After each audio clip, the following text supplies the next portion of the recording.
finally made it, friends.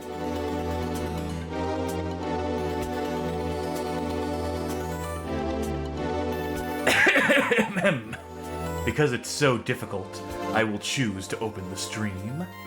Welcome, hello, howdy Charkie. Hey Cass. I am Cass. I am the internet's leading expert on Death Crimson. People do not like it when I say this. People think I am like being, a bit of a braggart. People think that I'm, maybe telling tales at school. No, I am the definitive expert on Death Crimson. In America, Japan, I wrote the article on Death Crimson, and now, for my sins, I am being punished. Or blessed, actually. I've been looking forward to this for a while now, because despite what you see on the screen right here, we're going to be playing Death Crimson 2 in a little bit. But first, before we do that, we got to play this first one, just as a refresher, the game that I am an expert on. Because the truth of the matter is, I'm not an expert on Death Crimson 2, not yet. Because that English translation was only made recently available. The English translation by Derek A-Team Pascarella, who I'm very grateful to for taking charge of that translation project. And yeah, I am pumped to play it. I'm pumped to understand the story of that game. You ready to go with Death Crimson 1 though to start with? You got your tiny CRT, you got your gigantic controller ready? I have my Death Saturn lined up right here on the table. It's been sealed shut hermetically with glue, so the only game that I'll ever play is Death Crimson. Thank you, shouts Combat Hashimoto in Japan for setting that trend. Yeah, I am ready to replay a Death Crimson. I know I've referenced it already, but article on the site, badgamehallofame.com/death-crimson, for the definitive article on Death Crimson to ever exist. But we'll go over probably at least some of the details of it over the course of this little playthrough. Like the fact that this is not the first game developed and published by Ecole Software. I think the credit for that would be Paparapon, which is a really bad puzzle game released, I think, the year prior.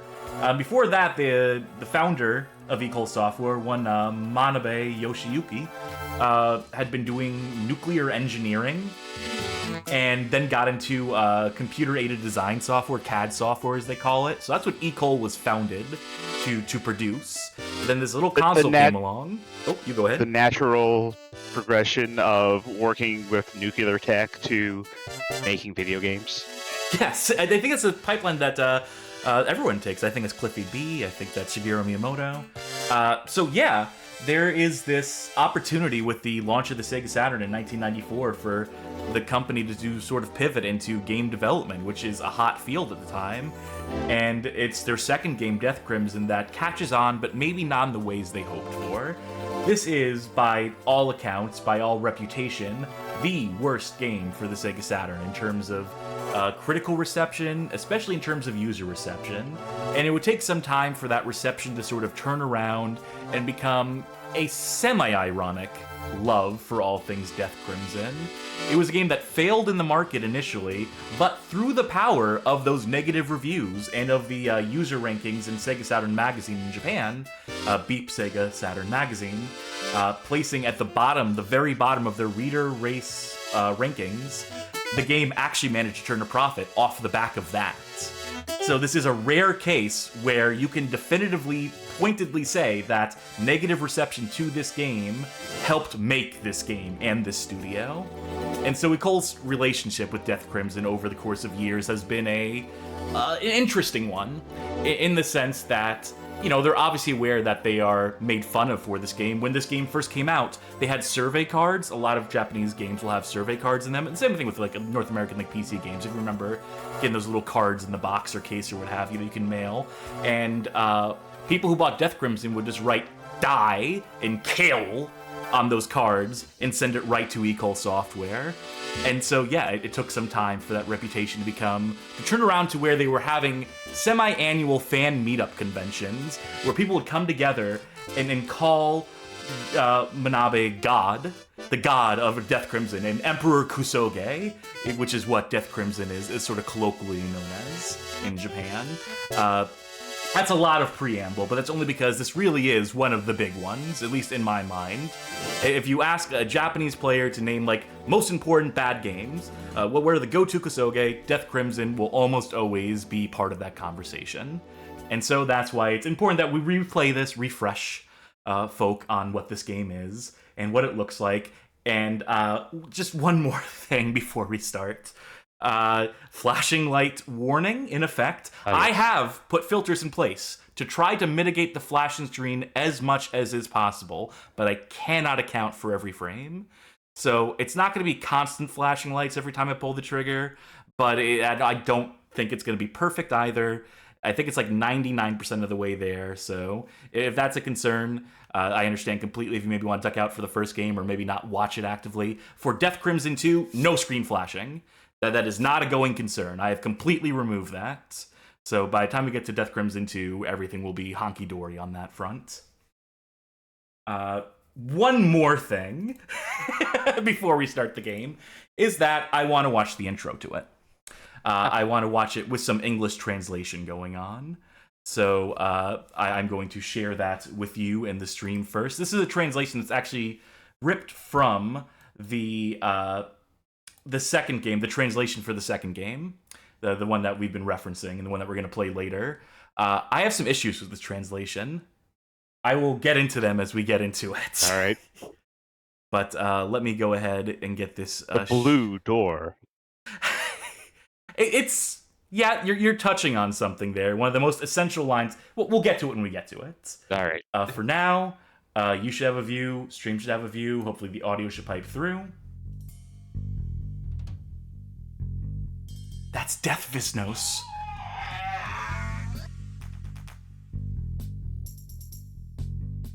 それは10年前のことであった。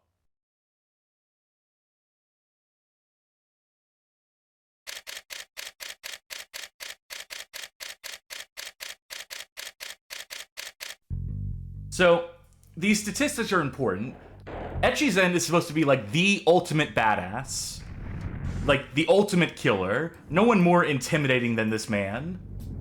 Now, is that 181 centimeters tall or wide? It remains to be seen.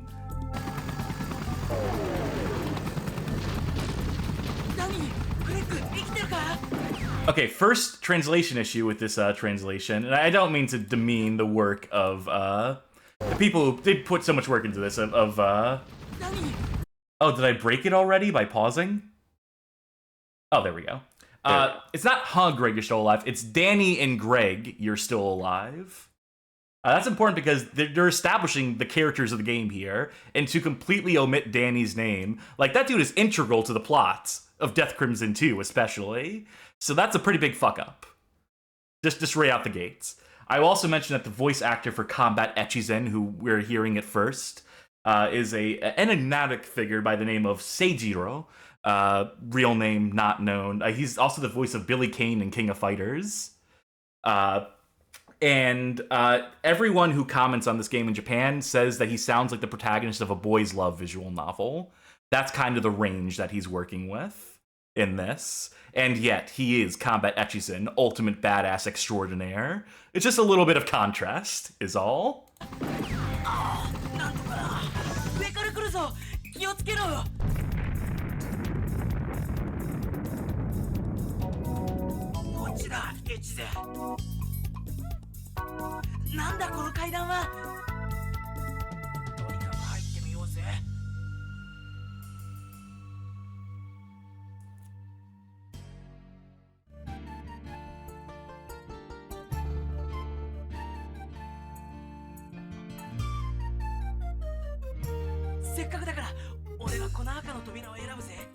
Okay, this is another huge fuck up. This door, the whole line, the reason why this scene is so infamous, and it is infamous, is because the line of dialogue that Combat Echizen is supposed to be saying here is, because it is so difficult, I will choose to open the red door. As you'll notice, the door is very green. There's supposed to be a red gem above it, but it doesn't make it through most video compression. So you can sort of make it out above the door, but as a source of endless confusion. It's something that they actually take the time to address in Death Crimson 2 to point out that it is so goofy that Echizen points out this quote-unquote red door. So, again, rough translation, and I do, this does leave me with some amount of concern for stuff we might be missing out on in Death Crimson 2, but I guess that will remain to be seen. I guess something is better than nothing when it comes to this. But just two very important lines that were sort of lost in the translation here of this initial cutscene to Death Crimson. I also want to say the Red Door is my favorite music track in this game. This track here? Yeah. Credit to Kunitaka Watanabe for this soundtrack. こうして越前康介はクリムゾンを手に入れた。 I love this MIDI guitar personally. Does it Reminds say me of Death Windows 95. Viznos? Death Viznos. That is the creature we saw at the beginning of the cutscene, the one that made the roaring sound. So that will be our primary antagonist. So that really explained the plot, right? I mean, there's no questions to ask after something like that. Is this kind of like self-explanatory? No, thank you for clearing up that Danny was there too, because other than that, I'm fine. So I really should probably give like context that you would get from the manual, but not in the game itself. Oh, by the way, you can't skip this intro. Every time you game over, you go back to this intro. So players have come to hate this intro. I believe these faces here were taken from photographs taken at Lake Toya. It's a monument there called Light of the Moon by a Polish sculptor whose name I can't recall right now. But Cole just thought they would lift those faces for their logo. Let me press start on my light gun facsimile. I'm just using a mouse for this time. When I played this for the article, I used a Wiimote, which actually mitigated some problems that I had at first with the mouse in this. But I'll explain that when we get into the game. But before we get into it, you go ahead first. Well, Pro Striker says the OC feels weird but good. Grin Attack says baller-ass music. Listen, the music is amazing. The game remains to be seen. Yeah, sure. Some have opinions on it. So here is the plot from the manual and summarized by me in the article. I'm just quoting myself here. In 1986, there's a trio of mercenaries in the Maramura army. They're on the run from an enemy helicopter, as seen in that beautiful cutscene. Combat Echizen is sort of the leader of this crew. The other two are named Greg and Danny. As they're on the run, they discover the staircase, and they find their way into these mysterious ruins. They open the red door, and each of them finds a sort of treasure. Combat Echizen finds the Crimson, which is this strange firearm, this alien firearm that we'll use over the course of the game. Danny finds a cache of precious jewels, while Greg discovers ancient books containing wealths of knowledge. And so they each leave the ruins. They each go their separate ways. They never speak to each other again over the course of 10 years. And so Danny uses his money from selling the jewels to become a successful businessman type, set up in Salonika, as they call it in-game, but it's supposed to be like the Greek city of Thessalonica. I'm probably butchering the hell out of that. Greg sets up a museum, becomes a scholar, an archaeologist and scholar. And he's in the Limburg province of the Netherlands, where much of Death Crimson 2 is going to take place. As for Combat Echizen, with the gun, you know, everyone else has sort of had a theme going on here. The books represent knowledge, the jewels represent riches, wealth. And so the gun for Echizen represents becoming a doctor. So he becomes this medical practitioner who is like this genius doctor, but he still has like these killing skills in his back pocket. Then this disease crops up in the year 1996 called KOT syndrome, also known as Kiss of the Tomb. And this is part of Death Viznos' attack as he's trying to reclaim the Crimson for himself, and presumably the books and the jewels and whatnot. So that's where we sort of start this. Each of these stages we're going to play through here takes place in a given city, a given province. I think this first one is supposed to be the hometown of Greg. Or is it Danny? I can never remember. I always get those two confused. Hopefully Death Crimson 2 will start to clarify some of these details for me. But there is this is something that I discovered from preview screenshots of this game, is that I think you were originally supposed to meet Greg and Danny in this game. I think you were originally supposed to find them in the stages. There are some screenshots of like actual like companion characters who appear in these stages, which would presume to be Greg and Danny, but those eventually got axed from this iteration of the game. So we won't be seeing them here. Maybe we'll see them in Death Crimson too, since the plot only centers around them. But that is enough talk. Let's start stage 1. Let's get on with it. It's been a let while. your gun do the talking. Damn right. This is the tough one. This is a tough game. I think I'm up to the task.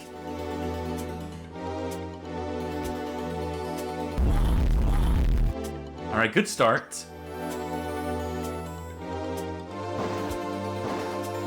So this is a rail shooter. All that preamble for a rail shooter, where the plot will not factor into any of the discussion or any of the contents of the game. So a thing I have to do when I shoot, if I hold the mouse steady and shoot, it will reload as if I'm shooting off screen. I can only shoot while traveling the mouse across the screen. So I'm having to basically drag over and click in the middle of to get my shots to land. Does that have something to do with how the game functioned or how the emulation functions? I think it's to do with emulation, or it could just be that the light gun was so poorly implemented. I mean, this is the same game where they tried to implement mouse support, but forgot to program in a reload button, so you get 6 shots with the mouse if you play it with the Saturn mouse, and then you can't do anything for the rest of the game. That's a 1-up I just shot there.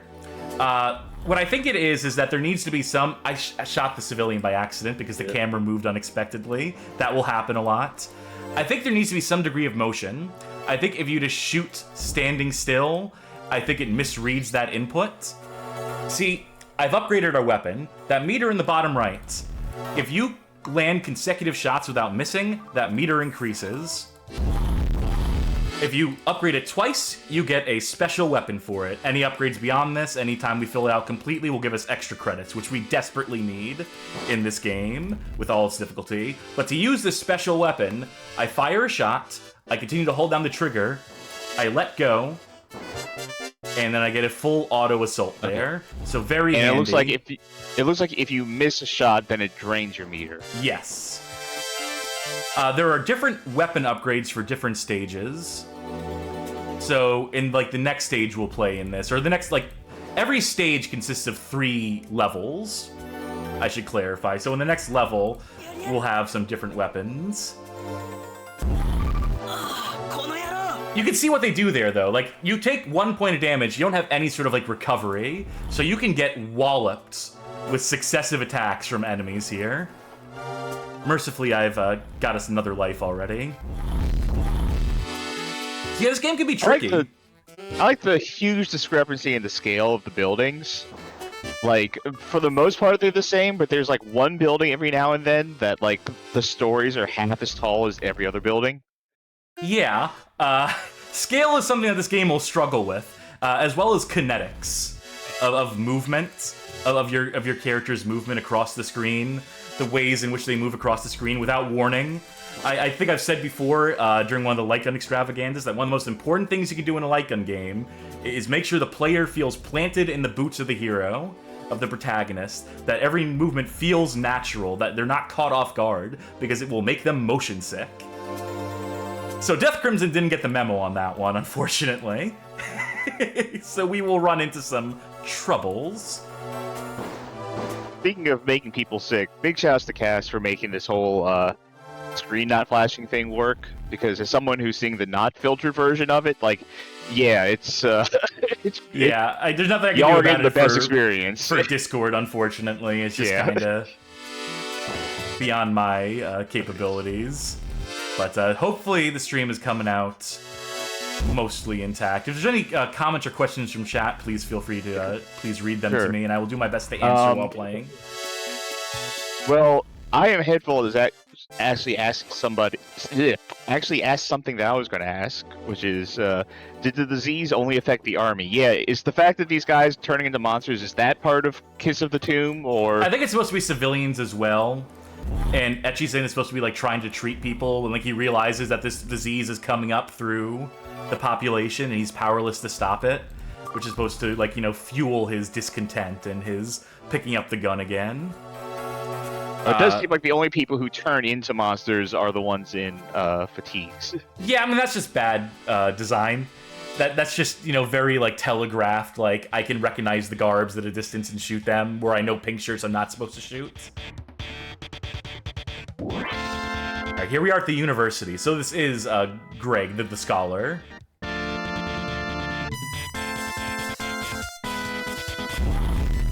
Now, what I could be doing if I wanted to try and increase my meter some, I could be going for chase shots. Don't shoot the flying squirrels! They're the cure to Kiss of the Tomb syndrome. That is canonical. That is why there is a sequel game, a spin-off to Death Crimson called Musapi no Choco Marker, which is a puzzle game starring a flying squirrel, which is by Ecole and is horrifying in some ways, in some respects. We'll have to get to that at some point during this little retrospective and playthrough. But I've actually played that game before, I think. I've certainly shown it to you because it is a looker. But what was I saying? There's a concept called chase shots, where if you continue to shoot an enemy that you've killed, if they have an animation that allows you to continue to shoot them, you can sort of grind out your meter on those. But that's unreliable with this emulation setup, unfortunately, so I'm just going to have to take it as it comes. Luckily, there is a big secret in this stage that I can use to my advantage. Speaking of controls, and I have alluded to it towards the start of the stream, do we want to address the gigantic gun-shaped elephant in the room? We can get to that in a bit. I think there's a lot of ado made about that. Notice that I shot the tower, the Ecole Tower there, and got 5 extra credits. So 5 extra continues. So that's an essential thing if you're not trained in this game, to get some extra lives there and spare yourself some pain later. Johnny Baghead says this game is basically House of the Dead with time crisis mechanics. To an extent. I think this is doing something unique with the weapon leveling system. I don't know of another light gun game that did that prior. I'm sure there is. Thus making it the best of both worlds. Yeah. Yahoo Wahooey says, I just replayed Star Fox 64 yesterday. Crushed, I wasted time on that trash and I could have spent it on this peak fiction. Watch this special attack. I hold this down, I shoot a bomb in the center of the screen, I follow-up shot it, and it kills everything on screen. That is this secret weapon, which is very handy. That seems like a lot of BS to me. Yeah, very good. I don't know what the BS stands for. That is something that is beyond my knowledge, unfortunately. Big shot. Bomb shot. Probably something like that. How do you grip that gun that you currently have? Probably by the handle on the top. I would have to imagine. It doesn't seem the most comfortable thing. And I know you're referencing the, well, I put the notes in there. I don't have the, I think it's the Wonder Museum, and I don't know where it's located in Japan. I think it's like the Fukuoka Mountains, or Fukuoka. I don't know how to pronounce the mountain range that exists in. There's an artist who uses that museum. It's only open Sundays at the end of every month, and it's just basically a place that has a built-in cafe, and then it is also like an exhibit for his own art pieces, one of which is a replica of the Crimson, as it appears in Death Crimson 2, but built to the scale that is like a turret gun, and it is pointed at a CRT television. The Death Saturn that we referenced before is built into the controller itself. Manabe himself visited that museum to try and play the game on it, his own game. He made it 15 seconds in the game before he lost all his lives, trying to play it with that controller. So it is more of a novelty of a conversation piece than it is a functional controller, but it is still very funny. And if you ever see images of Death Crimson, people will always post that photo. Because it is an odd photo, but, you know, it's not official. It was, you know, blessed by God, but... I feel like it is, however, the canonical way to play the game, though. Oh, yeah. It's definitely one that everyone can afford to do. Definitely one that's accessible to all peoples in all walks of life. Go to the remote mountains of western Fukuoka on a Sunday, the last Sunday of the month. And you can play the only correct way to play Death Crimson. I hear the cafe's okay too. Don't ask me what these sand dollar looking things are either. The enemies are unknown to me. I think they explain them in Death Crimson too. I think they actually give names to a lot of these weirdo creatures that we're shooting here. Because Death Crimson 2 takes its role as a squeakquel very seriously, is the thing I know about it.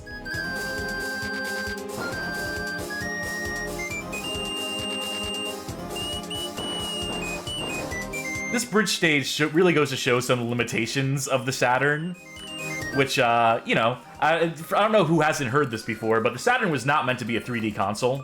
It was meant to be a 2D console, so the fact that any 3D games work on it is something like a fucking miracle. No transparencies to speak of on the console, so water can only do so much. The view distance is severely compromised. We'll be seeing a lot of stuff just popping into sight and popping out just as quickly. So, speaking of the Saturn being a limited console, this was like the second light gun game on the system, right? Yeah, that's a big thing, is that there was Virtual Cop, and people bought their Virtual Guns to play Virtual Cop, and the reason this game exists is because Ecole did, like, you know, to their credit, recognize a hole in the market. They recognized that people have this peripheral, and it was just collecting dust while people were waiting for, like, Virtual Cop 2 or House of the Dead or other such games to come to the Saturn. So they capitalized on that. They sold this as, you know, get some use out of your Virtua Gunner or what have you.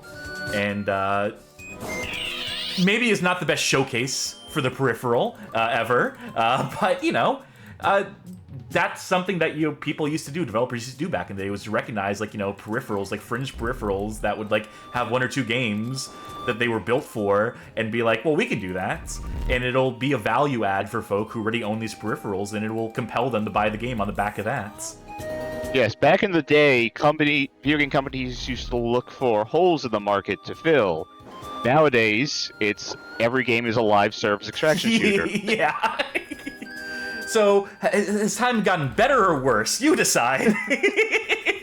Has the industry healed or is it worsened? We have identified the trends in the market, we have identified the holes, and decided to steer as far away from them as possible. They are scary, and we could possibly fall in. And God forbid. I could hurt my ankle. Are you looking forward to the new Crazy Taxi live service extraction shooter? I'm going to hurt you if you mention that. Because I'm so hurt by that news. Literally only half of what I said was a lie. Or maybe like 1/3 what I said was a lie. Boss fight time! This game has boss fights. This is a boss arena. We don't have any upgraded weapons for it, and all the continues we were hoarding no longer count. But in its place, we have this arena, this 360-degree space. I need to track the enemy using the radar in the top right corner, and then shoot the sides of the screen to rotate the screen to face him.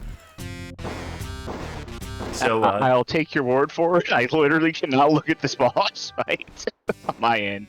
Yeah, it's a little severe with the flashing. Yeah. Which would only be, like, minimally, like, helped, like, if you had, like, a CRT TV or whatever. I mean, this screen still fucking flashed. You know, there was, like, a bit more blending going on because of, like, phosphor or whatever, but, when I did the article for this, I had to manually remove the frame because I didn't capture it with, like, a filter that would, like, get rid of the screen flash stuff. I didn't know that sort of stuff existed. So I just had to, for every GIF I made, because I made GIFs back then for everything. I made animated GIFs, is what the Bad Game Hall of Fame ran on. And I just had to do frame removal and duplication for every flash of white. It was such a pain in the ass. Alright, let me check the chat. Let me turn off my television actually and to check the chat on the other monitor. Aye, that bad, huh? Yeah. Let's see. Table says composer just went ham on this music and I love it. Yeah. Kunitaka Watanabe check him out on YouTube. He posts a song every single day. He is up to upload 1,981 on his account. And he is huge in Brazil. Yes, but he's just a very charming man. He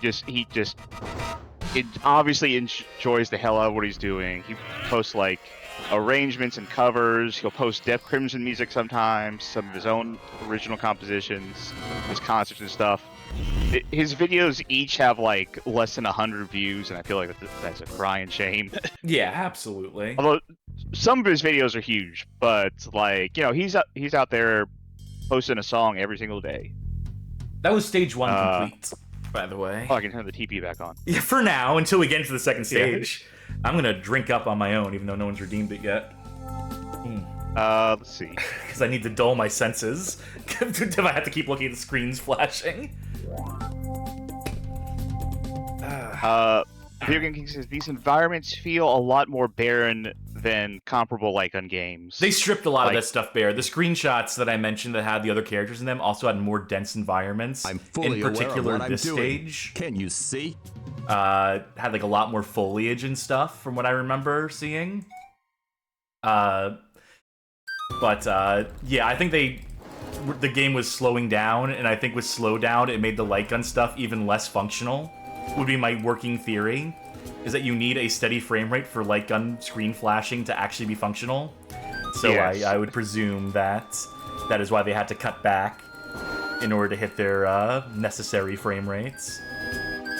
The Seku says, wait, there's a Crazy Taxi live service game? There will be. So, last I heard, like, Sega announced the whole thing about bringing back a bunch of their classics. Of those two, Crazy Taxi and Jet Set Radio, those returns are confirmed now to be live service. And also, I think I heard that they're adding some form of shooting mechanic to Jet Set Radio. Maybe I'll finally play that game then. Maybe that'll be what I needed to finally appreciate Jet Set. So, I mean, at that point, play Rollerdrome. That one's not a live service. Yeah, I guess so, huh?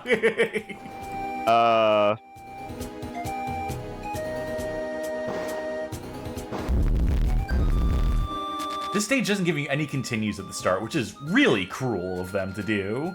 Yeah, this stage is definitely tricky. I'm keeping my eye out for any of the hit here signs popping up that I can nab a quick continue off of. Otherwise, I'm just going to have to be very good with my shooting.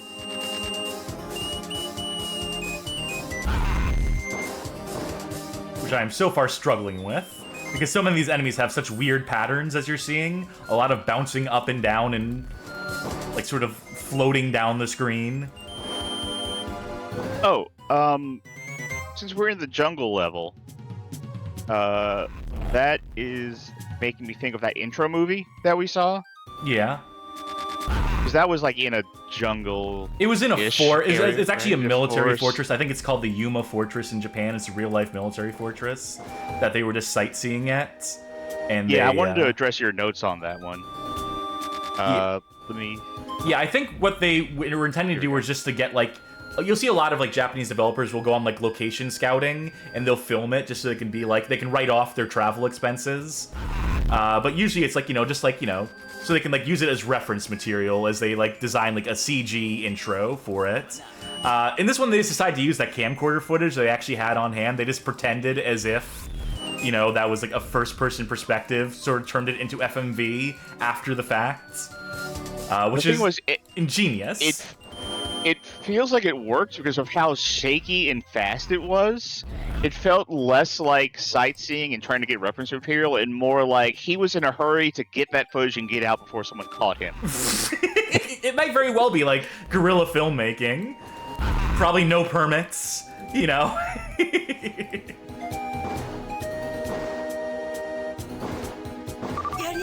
Alright. I at least have a continue, so if I do take another point of damage, it won't be the end of the world. But okay, there's another continue. Now we're sitting pretty. Now we should be mostly safe. I could also start using. So, at no point are you going to be in any danger in general of like having to start the whole game over. No. If anything, I would start over the stage which would mean like from the beginning of this set of 3 stages. Or 3 levels. You know what I mean? It's so hard when stage and level are interchangeable in any other context, and you know how it is.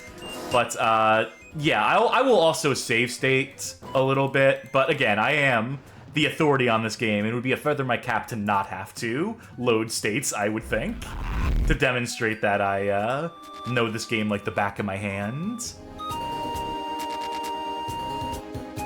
I don't think flying squirrels do that. No, they also probably aren't like the cure for any like massively infectious disease either, if I had to hazard a guess. And if you shoot them, they count like shooting a hostage, by the way, or shooting a civilian. The penalty is just as severe. You lose a point of health.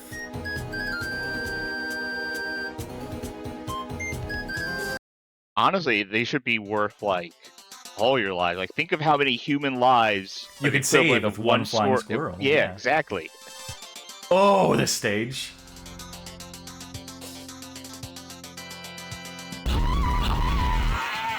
What is going on? That's the sound the horse with makes. Don't you know? What? It's not the noise I'm God even damn referring to. That's, you know, bad reflex. The coloration is more it's you're like, referring to? It's yeah, the color depth or whatever is going on with that horse.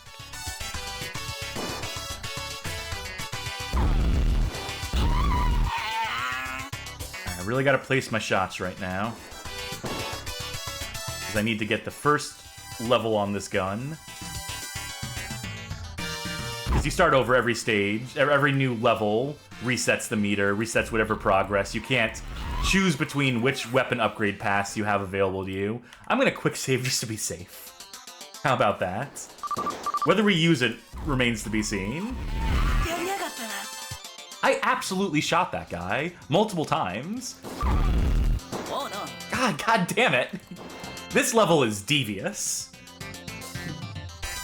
Why are there flying squirrels in a Why are there flying squirrels everywhere? They seem like an invasive species of Earth at this point. Maybe they explained it in 2. I know there is a flying squirrel companion character in Death Crimson 2.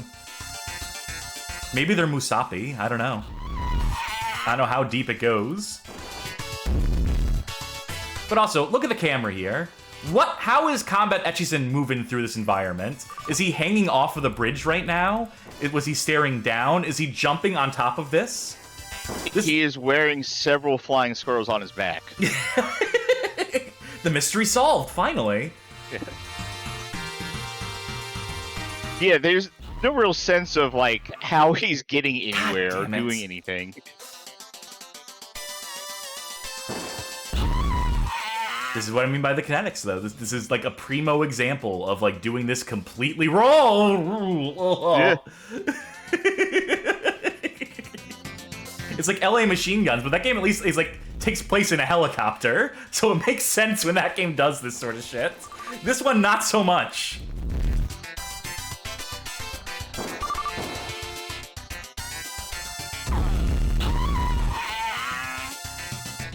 That's the noise they're making? I know, but it's a pain noise. That much I can tell you. They're suffering, so are we. Video Game King is asking where the mansion was. There's the mansion. Yeah, right here. It's a little eccentric, the design, the architecture is a little, you know. That's just lifestyles of the rich and famous, baby. Foundation seems to be disintegrating.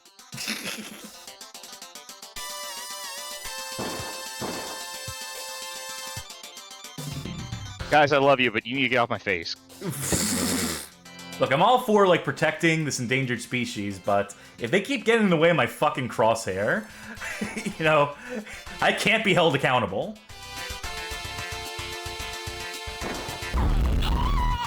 I'm so close. Come on, come on. Sometimes the heads up display, the HUD will disappear. Also, we're just floating in the air now, I guess. I think when there's too much shit on screen, the heads-up display is like gets deleted so that the sprite limit isn't being so excessively... Oh, geez, Louise. I made it through that one.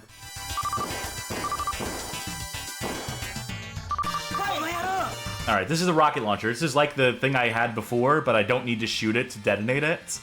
I can just let go, and everything will disappear. We don't get any points for it, though, in terms of building meters, so we're not working our way towards any more continues. Which maybe I should reconsider, because we are down to our last credits. And this could go badly. God damn it. Let's do another quick save here. I haven't loaded the previous one yet. Pump more quarters in the Saturn. Oh no, but you glued the lid of the Saturn over. That's true, yeah. As a true Death Saturn. Did we explain the Death Saturn thing? I believe I did. That Combat Hashimoto in 1999 posted screenshots, or posted photos online to his personal website of him having created a quote-unquote Death Saturn, where he glued a copy of Death Crimson inside of a Saturn, glued the lid shut, so that the only game he can ever play. He was going to do it for Fist as well, the fighting game. I think that was on Saturn, or was it on PS1? He was going to make a Death Fist machine as well. Alright, here we are on the boss of this stage. And this is already tough. I'll just look at it delayed on Twitch. Yeah, that's a good way to do it. You can do it that way. So the problem is that these enemies that he's spawning, his mobs, come from the sides of the screen. You know what else is on the side of the screens? The buttons I need to shoot to turn around to face the enemy.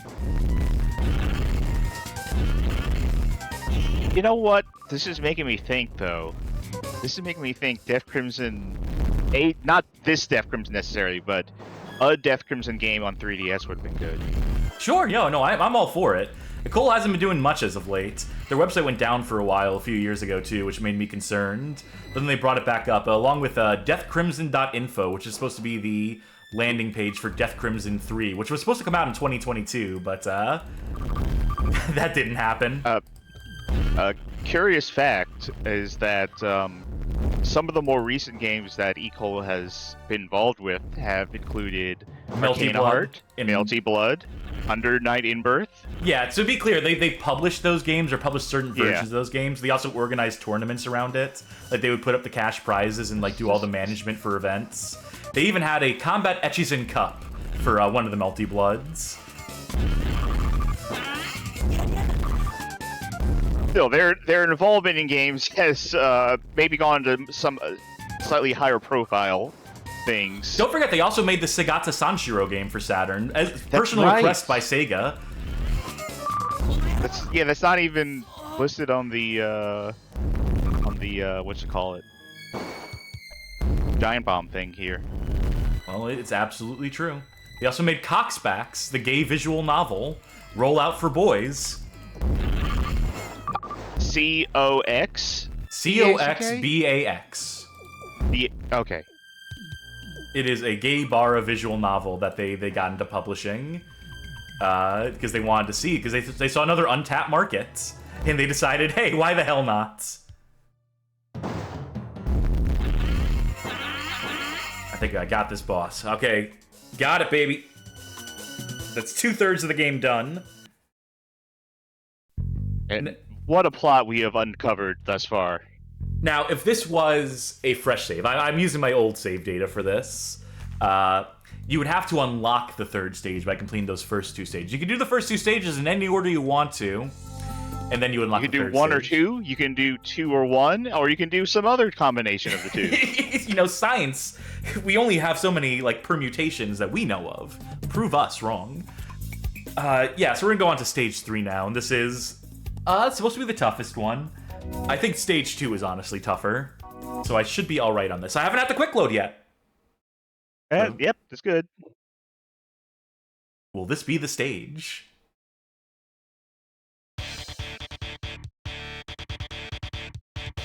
Alright, lock and load.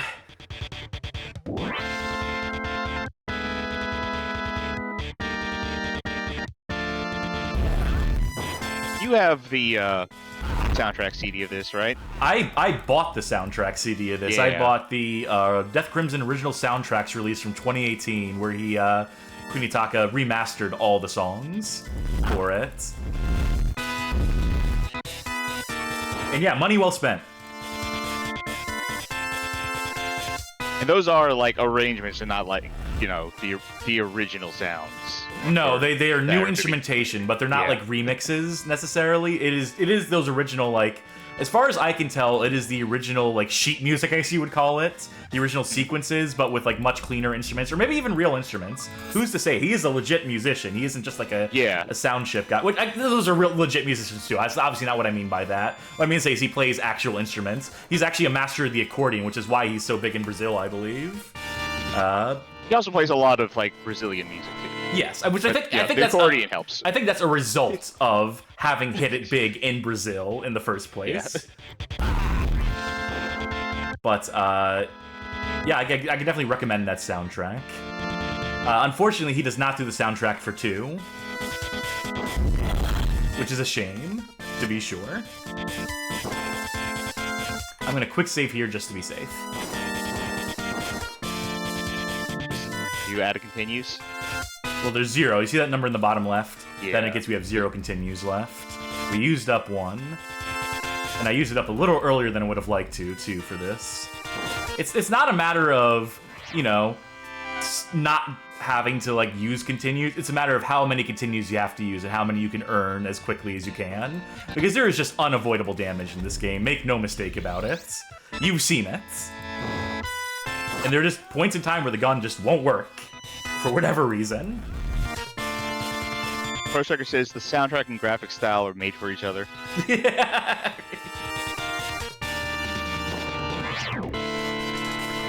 Alright, I need to start earning some continues. Like, right now. There we go, that's 1. Oh, there's 1. Yeah.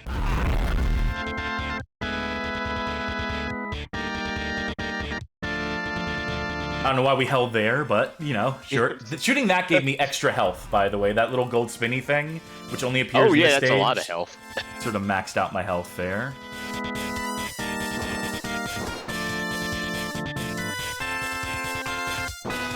Alright, I'm trying to remember the sequence of stages here. Does this take us directly into the spaceship, or is there an interim stage?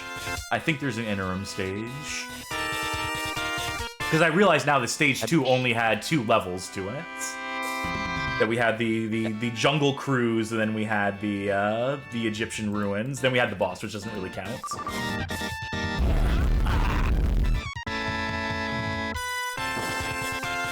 How many light gun games did Saturn have? This, Virtual Cop, House of the Dead. Virtual Cop 2. Not House of the Dead 2, 2. though. House of the Dead 1, though, right? Yeah, House of the Dead 1.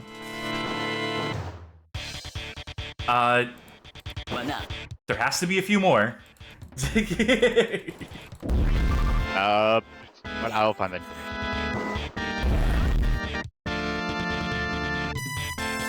Okay, you know what? I think we have enough continues. I can do this. I can just get through the rest of the stage using this. Funnily enough, if you see civilians on screen and they die as a result of this shot, it doesn't count against you negatively. Oh. It's just collateral damage. It's fine. They knew the risks. Okay. Oh no. Well, I shot that guy just point blank, so that didn't. Compatible games for the Virtua Gun. Alright, you ready? Yeah. Area 51. Great.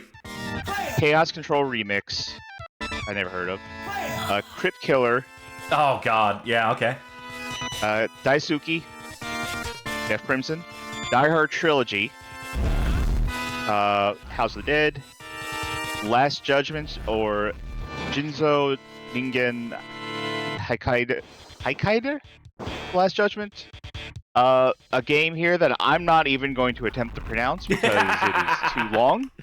There are too many Japanese words in a row. Maximum Force, Mighty Hits, Police Knots, Virtual Cop 1 and 2, and Scud the Disposable Assassin, which I did not know that game had light gun support, period. More you know. Okay, yeah, so there's a stage 7, then there's a stage 8, then the final boss, Death Visnos. It's lovely flyover.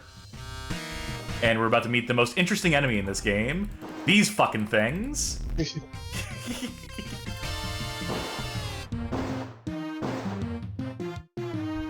So they're beyond the lips. Like, we could all appreciate those lips. But what is going on in the top half of their heads? Cheese graters? Who's to say? I don't question beauty when I see it out in the world. I just accept it.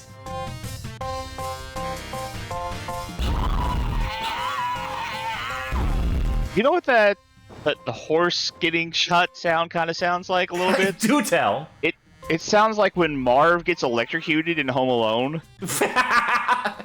Well, I'll tell you that Seijiro did the voices for all the monsters in this game as well as Combat Echizen, so these are all him going ham, going horse mode.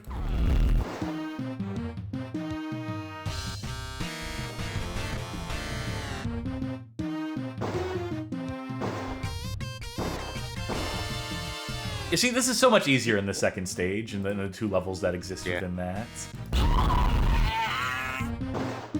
I'm really only hearing Marv now. I think that's fair. I don't think Seijiro will take it personally. Now, what I'd really like to do is, I've unlocked the evolution in every one of these levels so far. There is a unique evolution in the final shooting stage that was undocumented on the internet prior to me unlocking it. So, I hopefully can get that up and running. And hopefully I can get some extra lives on this stage, too. If I Oh, can they were just... pogging for a second.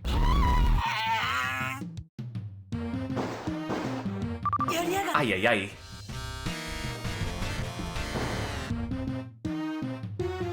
Alright, we have one continue. Oh, jeez, okay.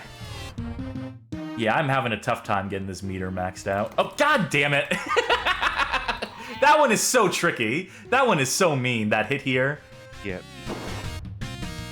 I don't know how to pronounce that other than a series of cubby holes to place your shoes in chat asks. Or is basically, you know, didn't realize this is the first game yet. We're at the end of the first game, so we're moving on to the second game after this one. Yeah. I just wanted to quickly refresh people who maybe haven't read our wonderful article, badgamehallofame.com/death-crimson. You know. Alright, so I couldn't get the evolution in this stage. That's fine. I'll get it here. And I should get a extra credit for, yeah, just score. For safety's sake, I will quick save again past the load screen. Alright. We're in the spaceship now. You know, the spaceship we saw in the previous level? That was clearly defined, right? It was the big Coliseum-looking thing. It was a spaceship. Yeah, clearly.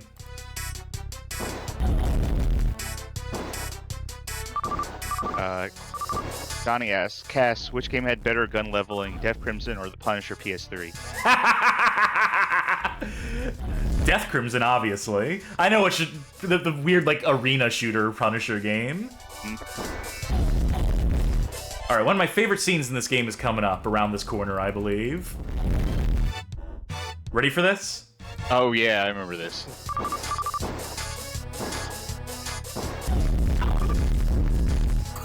Alright, took some damage there. That's alright, though. I think we're still on track to get the evolution. Whoa! Well, thank God he won't do that again! Combat rolls! This ship is full of banana peels and I keep slipping on them. Okay, I said this while I was watching you play it the other day, but like... This almost... I know it's not. This is not how this worked. But this almost feels like this was made in some sort of like... make your own rail shooter kind of thing. Where like there was just this pre-done like, you know, spaceship level thing that like... populate with your own enemies. Guys around in. Yeah, and then like some guy found all these. Oh no! That's right. I forgot the stage comes in 2 segments. I may be the expert. I forgot things. Sorry. Continue. Yeah, you start with this base of like camera movements and like a level that someone made, and this guy found all his favorite sprites from all his favorite video games. I got it. I got the secret evolution. It's just a machine gun again, except it's a laser gun apparently. That's all. I just wanted to show that off because no one else did before me. Yes, you're not wrong. It's like a pre-made template, and they just populate with like their kids' drawings, basically. Yeah. Well, it just looks like sprites from completely unrelated games. It's like an Action 52. It's like it's like the Cheetah Men in Action 52, where it's just like, here's all the other shit. Here's us recycling as much as we can. Here's a bunch of scrapped ideas. There is a debug mode for this game, because I see Johnny Baggett talk about like coordinates, like the camera movement just being like, go to this angle, XY coordinate stuff. There's a debug mode where you can move the camera around freely. And then you can see the stages laid bare to a certain extent. That's weird, but that makes sense that it would exist. Yeah. I usually don't think of like a rail shooter stage existing as a 3D space. Yeah, like, but they absolutely usually do. They are, they logically, for the most part, they logically have to be, but usually I kind of just think about them as like a series of camera movements, like it was like just an FMV or something, but it's not. All right, it's Death Visionos time, final boss time, by the way. This one adds an extra degree of movement in that you have to look up.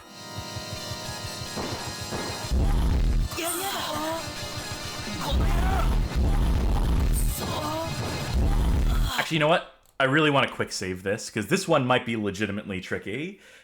The continues, you notice that we have the 4 continues there. Those don't really matter, because when your health drains and you use up a continue, it starts you with no health. So it's basically like 4 extra hits I get after I've depleted my health. Okay. Is all that means. I thought when you said no health, I thought you meant that like you start up and just immediately die because you're dead already. Not quite. All right, turn right. He's up in the air, so look down and back up. This is sickening. Even without the screen flash, this fight is just... ugh. I'm already at half health. I'll have to see if my theory about how the health works is correct, because I don't remember doing this badly last night when I was doing my practice run for this. And look how little damage he's taken. This is a tough fight. Also, only rotating clockwise works. Rotating counterclockwise, you'll see in the radar, like, we'll never track him. It just has to be like this.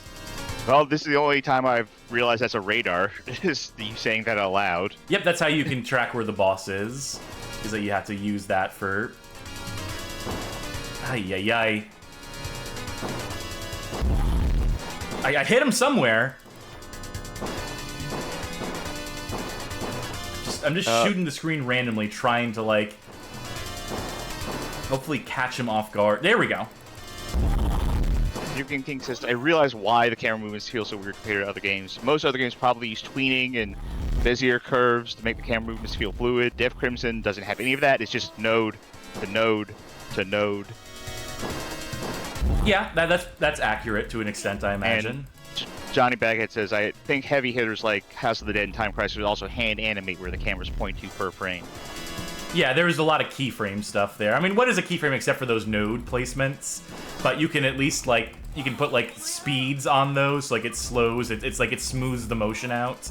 That's what we're really talking about here, is that makes it more naturalistic because it comes to, like, not such an abrupt stop, because the speed fluctuates. Like, it's a sprint going into, you know what I'm getting at here. It's the difference between, like, you know, a person moving from spot to spot versus... Okay, look at my health. Like, I used to continue and look at my health. That's how much health they gave me coming out of this. In the bottom of the screen next to the gun. Oh, okay. Oh, so they changed how your health is on a... Okay. I thought that was still your gun level. Nope, no, they changed the gun level thing out for our new health meter. Ay. Yeah, this fight looks tough. I've done this. I did it last night. You did do it last night.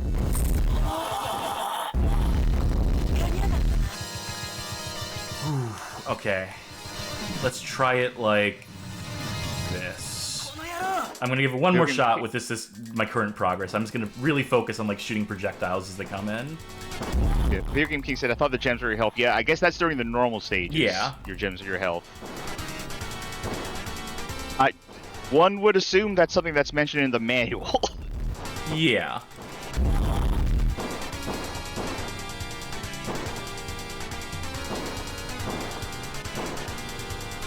Okay, he should be here. Up. Maybe more up? No. Oh, there we go.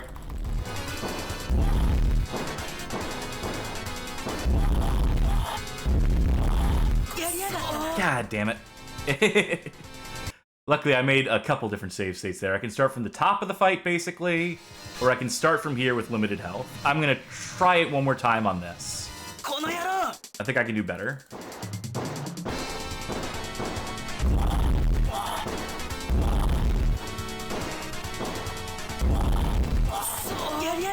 Maybe I can't. Alright, if y'all will permit me, let me try this one more time from the top.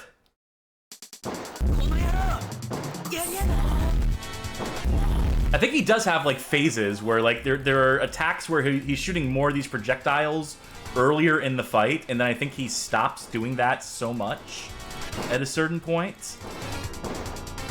Also, if there's one mercy this game has, it's that if you can't see him, he's much less likely to attack you if you're not like lined up in the way that to be like facing him head on. I don't think up or down you can save yourself with though.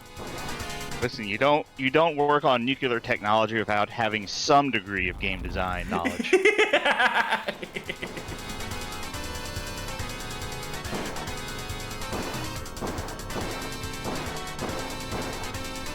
Ay. You know, it really is important that we beat this game too, because the credits are legendary in their own right. I'm a Headful says, sort of curious about what that background image originally was. That's a good question. This isn't like Doom, where all these images have been sourced, unfortunately. No one has taken the time to source whatever asset libraries or real-life reference material Death Crimson used. Okay.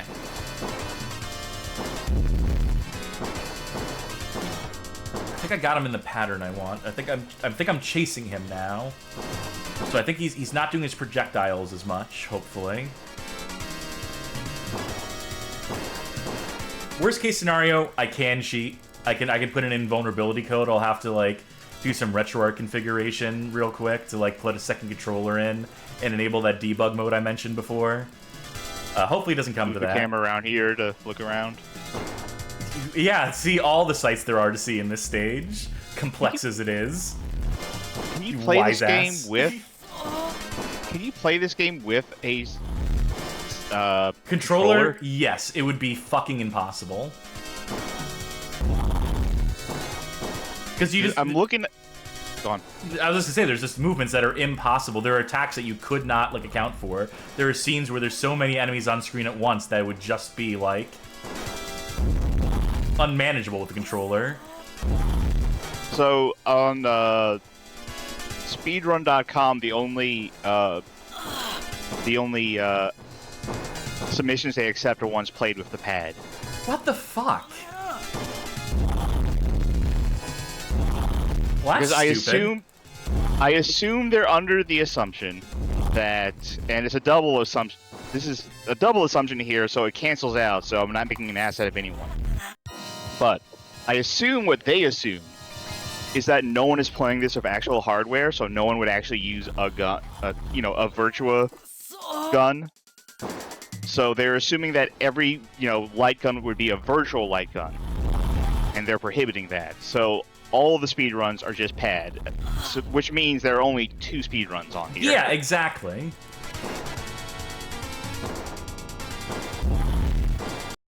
Oh, I accidentally resized the screen because I am playing this in a window. I think I just fucked up the scaling on the stream, so I gotta very quickly. Just a little bit. Yeah, that's gonna bug me until I do this. All right, cool. He jumped over my head again. Johnny says you'd think they'd have separate leaderboards for that. There's only the one leaderboard. It does specifically say pad, but there's no other leaderboard.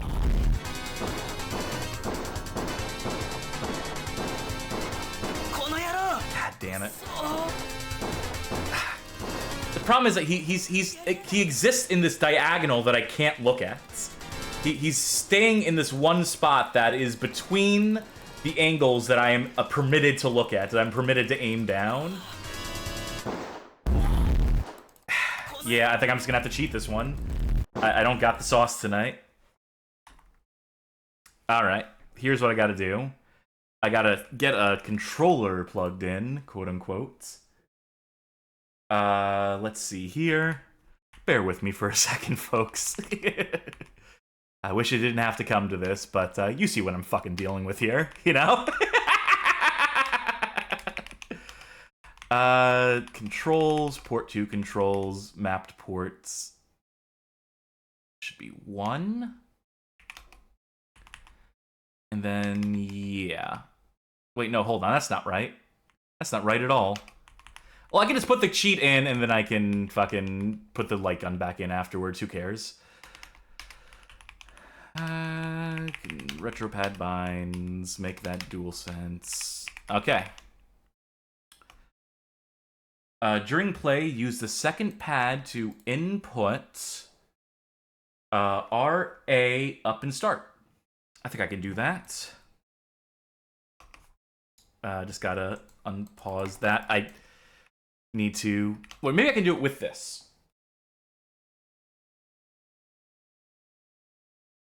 Maybe that'll work? No, probably not, because I'm not seeing like any sort of confirmation. Oh, I see what fucking happened here. I love your RetroArch. You are dog shit for this. For what I need you to do right now. You are failing me. Okay. RA up start. Does it not work in the boss fights?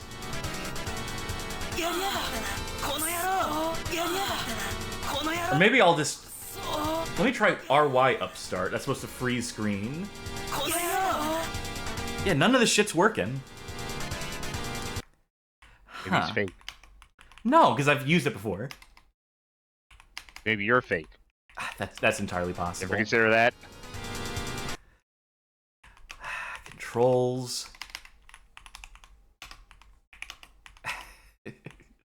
DualSense. Oh, you know what? I know what it might be. I have to actually set the controls for port number 2. A button should be cross. What is R button? R2. I was using the wrong thing. Okay. Well, that explains that. I'm just going to bind it like this for now. RA, and what is Y in case I want to do free... Oh, I don't want to do free screen. I just want to do it like this. RA, which is cross, and then up, and then start. Okay. Quick load, pause this, RA, up, start. There we go. It also gives us this handy debug information on the screen at all times. So, you know. Oh, good. Yes. Just adding to the digital vomit on the screen right now.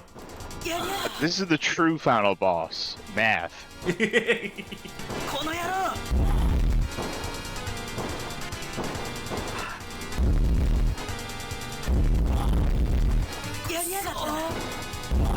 That'd be some like fucking badass twist to a video game, right? If like a final boss goes like, now behold my true form, and it's just like a pile of code.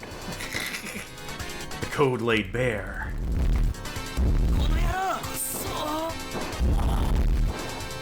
It's a shame I have to do this. I don't like doing this. I've done this legit.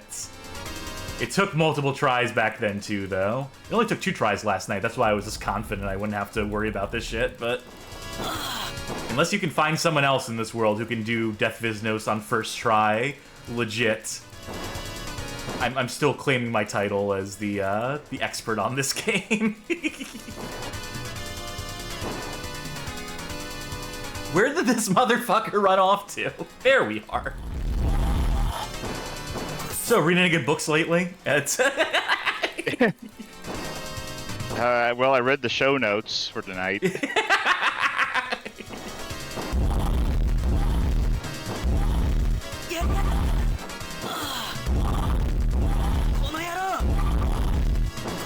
playing Dark Souls to get ready for Return to Drangleic next week. I hear you're pretty excited about that. I am. I've never beaten Dark Souls 2. I played it a lot of times, but I've never beaten it. And this year is going to be the time I beat it. It has gone to the point of being a part of this program and the part of the site now that I was just posting a video of me playing Dark Souls like somewhere else the other day, and like the first response I got was like, "Oh, finally, Bad Game Hall of Fame is going to cover Dark Souls." Welcome to every day of my fucking life, where any game I ever post, like anything, just like a game I like, a game that's critically acclaimed, people are like, "Oh, what? Why is this a fucking bad game?" We're not allowed to enjoy ourselves. We're not allowed to have lives outside the show, Charkie. Don't you know? It's the first thing I told you when I said, "Welcome to Bad Game Hall of Fame. Your life belongs to the fans now. Every game you play."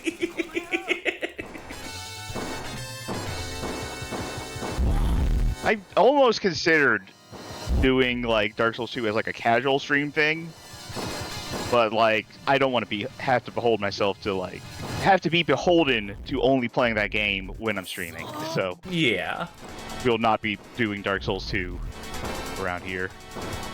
Around these parts.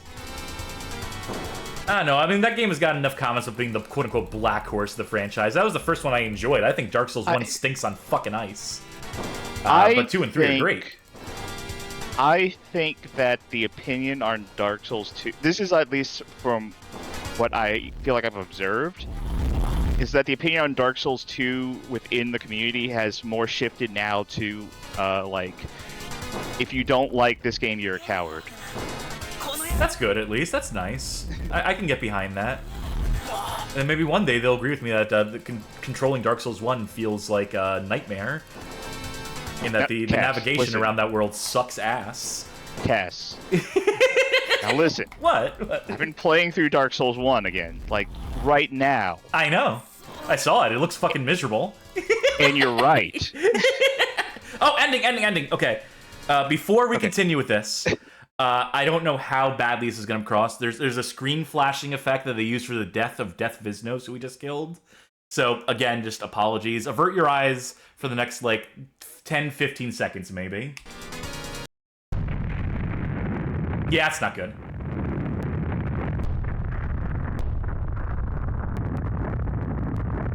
It's for those of you who can't watch right now, he's dissolving into a soup. And that should be the screen flashing effect warning ending. Death Crimson stuff! Just Death Crimson stuff. Just little Death Crimson things. That is misspelling a staff, by the way, in case that wasn't obvious from the fact that we're now looking at a credits roll. That was Death Crimson. And that ran us about like an hour. You know, obviously, you know, a game of this difficulty, you know, the first few times you play it, you're not gonna get through it all, especially that final boss, but, you know, not any other features in this game beyond just the campaign. There's no, like, bonus modes or missions or stuff like other games would have of this era. There's no two-player. You just have these stages, and you can replay them, and you can chase score, I suppose. But, you can get a speed run, but you better be using a pad. Goddamn right. But yeah, I can't help but like this game on some level. That guy looks as confused as probably most people in the chat do right now. You know, there's obviously like some sort of vision to this. It's obviously very scrappy, this team of like basically like 6 people who worked on this game. They threw everything they had against the wall in terms of like designing the monsters and the world and the scenery and the settings. It's clear it's a team that has seen light gun games, but doesn't really understand like what makes a good one, what makes a bad one. And so they went ahead and made probably one of the worst ones in terms of just like fairness, in terms of tracking what's happening in the game, in terms of some of those camera moves, in terms of those boss fights being a goddamn nightmare. But at the same time, I can't like get mad at them for this. you know, they tried their damnedest, and boy howdy, they wore their hearts on their sleeve with this one. Like, every errant thought, every vision out of a nightmare they put in this game. God bless them. Oh, I should probably hit my my victory screen, shouldn't I? Go for it.